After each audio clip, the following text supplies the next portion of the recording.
मोदी जी और बीजेपी देश की सबसे बड़ी पॉलिटिकल पार्टी अपने वीडियोस के एड कैंपेन पे करोड़ों रुपए खर्च करके देश की बहन, बेटी और माता को उनकी सुरक्षा के लिए दावा जताते हैं। भाजपा का संकल्प है बहनों बेटियों के लिए सुरक्षित माहौल बनाएं। वुमेन्स एम्पावरमेंट के एडवर्टाइजमेंट के लिए सोशल मीडिया और गूगल पे मिलियन ऑफ डॉलर खर्च किए जाते हैं। आज से 2 महीने पहले स्मृति ईरानी ट्वीट करके सभी वुमेन के ऊपर एक उच्च कोटि का लेख पोस्ट करती हैं। उनका पोस्ट में दावा किया जाता है कि उनकी सरकार वुमेन को एम्पावर करने के लिए हर प्रयास कर रही है। कर्नाटका में इलेक्शन के पहले मोदी जी वुमेन्स की सेफ्टी कंसर्न को मजबूत करने के लिए प्रज्वल रवन्ना को जिम्मेदारी सौंपी, जिसके लिए मोदी जी खुद हसन कॉन्स्टिट्यूंसी से वोट मांगने गए थे। लेकिन क्या मोदी जी को पता था कि प्रज्वल रवन्ना इतना बड़ा सेक्स स्कैंडल का आरोपी है? वहीं दूसरी तरफ ब्रिजभूषण, जिसके ऊपर फीमेल रेसलर ने सेक्स अब्यूजमेंट का आरोप लगाया था,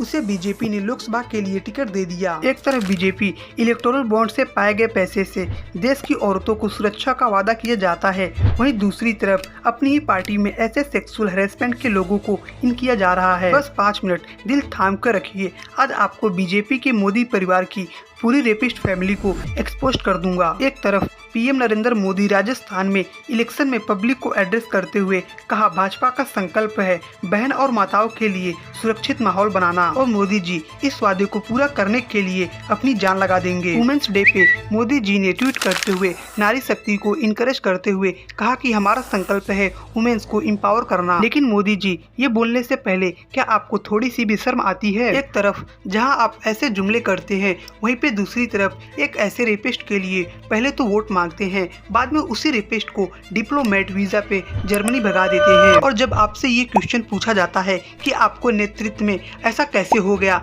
आपको पता भी नहीं चला, तो उनका रिएक्शन कुछ ऐसा होता है। लेकिन दोस्तों, मोदी जी को इस बात से कोई भी फर्क नहीं पड़ता, वो सिर्फ अपनी सत्ता को बरकरार रखना चाहते हैं, चाहे उसके लिए कुछ भी किया जाए। दरअसल ये सारा स्कैंडल बीजेपी के लीडर देवराज गौड़ा को पता था। इसके पीछे एक्चुअल रीजन ये है कि प्रज्वल रवन्ना का एक बेहद भरोसेमंद ड्राइवर कार्तिक गौड़ा, जिसके नाम पे प्रज्वल रवन्ना ने 16 एकड़ की जमीन रजिस्टर किया था। कार्तिक इनका इतना भरोसेमंद ड्राइवर था कि इससे पहले भी कई बार इलीगल प्रॉपर्टी उसके नाम पे रजिस्टर करते थे और जरूरत पड़ने पे वापस ले लेते थे। लेकिन इस बार कार्तिक का विचार इस जमीन को वापस करने का नहीं था। उसने इस बात को कोर्ट में भी ले गया और प्रज्वल रवन्ना कार्तिक को धमकी देता था इस प्रॉपर्टी को वापस करने के लिए, जिसके बाद कार्तिक को सूझता है कि प्रज्वल के खिलाफ लड़ने के लिए उसे बीजेपी का हाथ पकड़ना चाहिए। जिसके बाद बीजेपी के लीडर देवराजा गौड़ा के पास जाता है और उन्हें वो एक पेनड्राइव देता है जिसमें 3000 से भी ज्यादा सेक्स टेप थी। देवराजा गौड़ा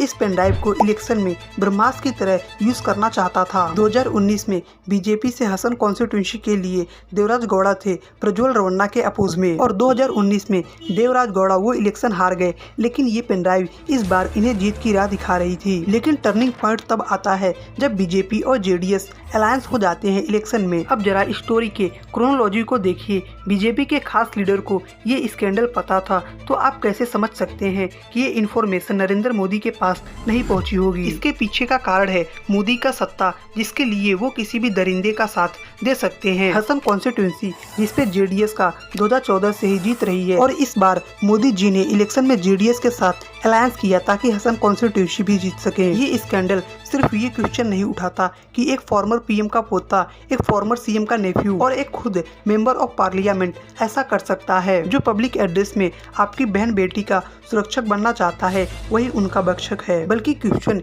इंडियन मीडिया और सोसाइटी पे भी है। मेरा अब्दुल ऐसा नहीं है का महीने तक का लाइव डिबेट करने वाले ये मीडिया आज शांत क्यों है? हिंदू के रक्षक आज कहाँ है जो अपने ट्विटर हैंडल पे शेयर करती है कि हमारी सरकार ने 1100 करोड़ रुपए एक्सपेंड किए हैं वुमेन सेफ्टी पे।